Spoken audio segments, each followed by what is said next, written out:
Segundo bloque del Corre Cámara del día de hoy. El próximo jueves 11 de julio se estrena la película documental Volver a la Luz, y así que invitamos a uno de sus directores, Alejandro Roche, a conversar con nosotros. Alejandro, bienvenido. Mi apellido es Rocky. Capaz Rocky. que... Sí, ahí va. Claro, en italiano no se pronuncia Rocky. Rocky. Está muy bien. Y co-dirigiste junto a Marco Bentancor. Que tiene un apellido más sencillo. Muchas gracias por la invitación. Por favor. ¿Por qué contar esta historia de Volver a la Luz? Que es una historia súper, yo dije en el blog anterior, potente, sensorial, pero ¿por qué contar esta historia? ¿Por qué contarla en cuanto a por qué existe la película hoy es diferente a por qué iniciamos a contarla nosotros? Ajá. Nosotros, como muchas veces los procesos documentales van variando, y nosotros no pretendíamos contar una historia tan fuerte y sólida desde la fortaleza humana, nosotros empezamos a investigar simplemente los fenómenos perceptivos visuales en la traducción en la ceguera. Y a través de encontrarnos y conocer a Noelia a lo largo de los años, encontramos una historia que es súper potente de resiliencia y de cómo una persona se puede anteponer a los obstáculos y virajes que encuentra en su vida. ¿Por qué contarla? Creemos que es súper válido, que es una película que ha conectado muy bien con la gente que la ha visto, porque por más que a ella le pasan cosas bastante extremas, digamos, a todos nos pasan cosas más cercanas o más lejanas de lo que le pasan a ellas, y siempre tenemos que ir acomodando el cuerpo. Y bueno, ella, en su forma de enfrentarse a la vida, me parece que es un buen ejemplo en sus reflexiones. Sin duda. Noelia es la protagonista y estamos viendo imágenes. ¿Cómo definirías la historia que cuenta esta película? Es que tiene Porque es difícil de definir. Tiene muchos sabores, es bastante compleja. Yo creo que es sobre todo una historia de fortaleza, y yo creo que cuando termina la película te dan ganas de salir a vivir, ¿viste? Como que te dan ganas de enfrentarte a la vida. Te dan ganas de salir a ver, porque es impresionante la, no sé, como la valorización de los sentidos y el sentido de la vista, que es interesante porque va cambiando la propia percepción de la protagonista, que yo tengo que advertir que arranca dura, fuerte, y después uno empieza a levantar y hay muchísima luz. Lo de Volver a la Luz es algo muy lindo y muy metafórico también. Pero hay una sensación de valorizar el sentido de la vista que está buenísimo. Y también es inevitable, ahí estamos viendo imágenes que tienen una cosa muy sensorial. Me interesa cuáles fueron las decisiones para cómo plasmar esta historia, porque no es un documental de gente hablando, en lo que están encuadrados, de talking heads, digamos. Ahí estamos viendo una luz que gira alrededor de la protagonista, hay muchas cosas en la naturaleza. ¿Cómo tomaron? ¿Cómo llegaron a estas decisiones? Bueno, fue bastante complejo asumir el riesgo en principio de hacer un documental sin filmar nada de entrevistas. O sea, la decisión primera y crítica fue: no vamos a filmar las entrevistas porque nuestra película se tiene que hacer cargo de que está discursando sobre protagonistas que no ven. Entonces esta película no se tiene que ver como las películas convencionalmente se ven. A partir de esa decisión, durante varios años y en diferentes momentos de sus vidas, fuimos entrevistando a Noelia, a su pareja, a su hija y a su madre. Y después de eso hicimos una película que era .mp3. Y la empezamos a compartir con amigos, amigas, y bueno, y nos dábamos cuenta que la historia funcionaba. Ah, era como una audio, una radionovela. Sí. Un audio, una película con audio, mirá. Y a partir de ahí lo primero que aseguramos fue que la historia conmovía, funcionaba en sus tiempos narrativos. Entonces eso nos dio la libertad de generar las imágenes, que eso lo hicimos un poco basado en una de las millones de charlas que tuvimos con Noelia, que ella, como tuvo un pasado de persona no ciega, nos decía que su cerebro aprendió así. Entonces ella se imaginaba absolutamente todo. Si está hablando con alguien, se imagina la cara de esa persona. Si está en un espacio, se imagina el espacio. Despreocupada de si el espacio es así o si la persona es así. Pero su cerebro... Entonces, a partir de eso, nosotros dijimos: hagamos este trabajo. Esta es la película, tomemos la libertad de generar las mejores imágenes para esta narrativa sonora. Y hay algo con la naturaleza también que decidieron, ¿no? Sí. El bosque, la playa. Decidimos a diferentes personajes darles diferentes espacios para trabajar también en el diseño sonoro, las sonoridades de esos espacios que creemos que son más cómodos de trabajar que la ciudad. No hay nada filmado en ciudad, sino que cada personaje tiene su espacio natural. Es muy interesante también para videntes esto de estas diferencias. Por ejemplo, ella quedó ciega, pero tiene un recuerdo de cómo es ver y sabe cómo es ver. En cambio, el otro protagonista que aparece en la historia de amor, porque hay una historia de amor en esta película, una gran historia de amor, él nunca vio. Entonces no sabe cómo es ver y eso también, cómo él imagina que es todo. O sea, también tiene muchísimo valor para los videntes. Sí, hay una historia de amor hermosa además, de mucho respeto y acompañamiento como de estar. Y sí se ve también la diferencia de una persona que nació sin ver y una persona que perdió la vista, y también entre ellos cómo cada uno enseñaba al otro.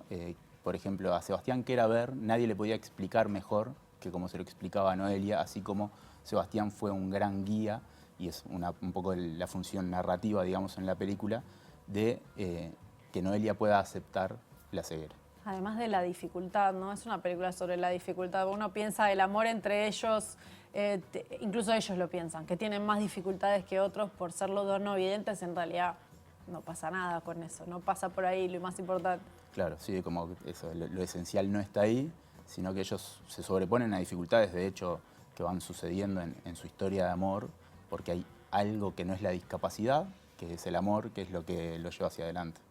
Había una intención de reflejar el entorno de estas personas, porque hay algo muy didáctico también de, bueno, cómo es la madre de estas personas que está ciega, la hija, ¿no? Cómo es el vínculo de amor de los que lo rodean. Sí vimos y encontramos en las entrevistas que había dos personajes, que son la hija y la madre de Noelia, que son fundamentales en que Noelia haya superado las cosas que le pasaron en la vida. Y es un poco la conclusión que ella saca, que bueno, que ellas son quienes estuvieron siempre y siempre van a estar, que son los pilares que la sostienen. En cuanto a lo didáctico, si bien entiendo que no va por ahí la pregunta, pero capaz que también está bueno contar que no es una película que hayamos pretendido ser didácticos en lo que puede hacer una persona ciega. O sea, tomamos las decisiones de que no nos iba a interesar que una persona ciega puede caminar, una persona ciega puede cocinar. Sí. Las personas ciegas viven y hacen eso, lo tomamos por dado. Exacto. Total.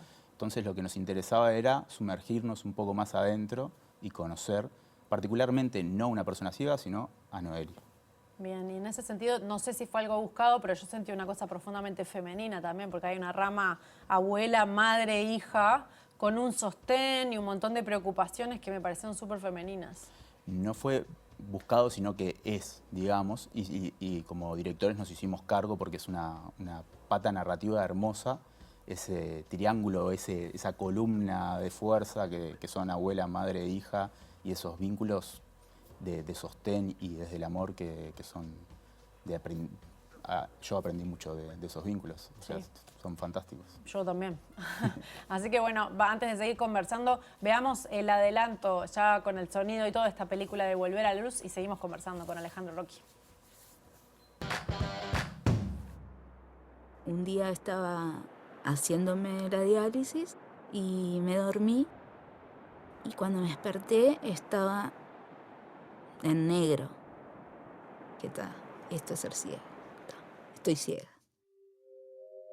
Cuando pensaba en que no iba a ser algo que lo pudiera resolver rápido y que iba a tener mi vida, creo que también por eso empezó a aparecer la muerte como una salida del problema. Eso también me determinó que tenía que salir de esa situación, para que el entorno que dependía directamente de mí, que sobre todo era mi hija, pudiera pensar en otra cosa. Ahí empecé a vincularme con el mundo ciego. Si estuviera ahora, en aquel momento, me diría que no es tan importante. No sé, me diría que le sacara la trascendencia que le di en ese momento. Porque no es una cosa fundamental para la vida. No hace a la persona que sos ver o no ver. Eso me diría.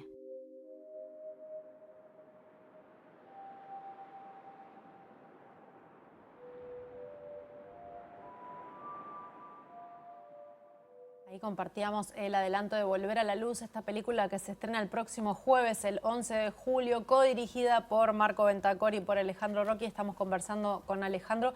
Qué voz tan particular que tiene, además, Noelia, que hace que te sientas eso, casi como un cuento que te va contando. Sí, eso es una gran suerte que tuvimos en la película. Noelia, a partir de que queda ciega, empieza a hacer un taller de narración oral, por lo que ella cuenta su vida con un micrófono frente a nosotros, pero en un relato muy cálido. Sebastián también tiene un trabajo de la voz, Sebastián es cantante, aparece parte de su banda, Supergrupo Real, en la historia también. Entonces hay lindas voces también que nos ayudan a seguir el Súper relato. cálida, te confieso que yo pensé que es una de las locutoras que a veces escuchamos en las publicidades porque tiene un color muy parecido y tiene una manera de hablar muy especial, que casi radial, podríamos decir. ¿Cómo es esto de encarar este tema y de dirigirlo en dupla con Marco? Bueno, con Marco casi que somos una sola persona y nos ha resultado siempre muy cómodo trabajar.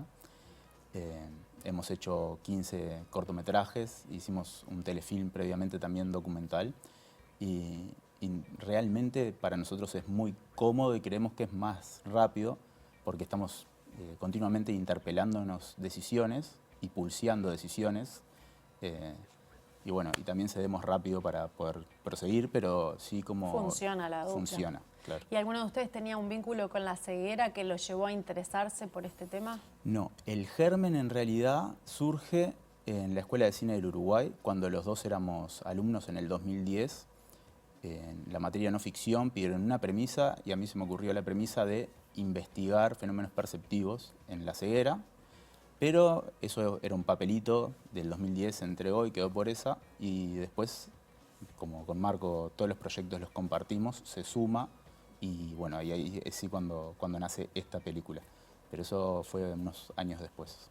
Muy bien, bueno, estamos hablando de Volver a la Luz, de este documental, que yo les puedo asegurar que tiene algo que es muy cinematográfico, que es que uno no sale de la sala igual a como entró. Además de esto de pensar en cosas que nunca solemos pensar, como la forma de las cosas para alguien que nunca la vio, como él no sabe cómo es la forma de un elefante, solo conoce lo que pudo tocar, también de los sueños, de cómo es la paternidad de estas personas. La verdad que es súper interesante, así que te felicito por esta realización. ¿Dónde podemos saber? Porque va a estar en Cinemateca, en la Sala B y en salas del interior del país. ¿Dónde podemos saber sobre las funciones? Bueno, en las redes, en Instagram y en Facebook, Volver a la Luz, ahí estamos actualizando todas las funciones que se van sumando tanto en Montevideo como en el interior. Bien, hay que ir preparado porque tiene mucha luz y también tiene una cuota de oscuridad y es como que hace replantear muchas cosas. Alejandro Rocchi, muchísimas gracias. Gracias a ustedes. Nosotros nos vamos a la pausa y a la vuelta, entre otras cosas, la escena elegida de hoy que tiene que ver con un aniversario. Ya volvemos.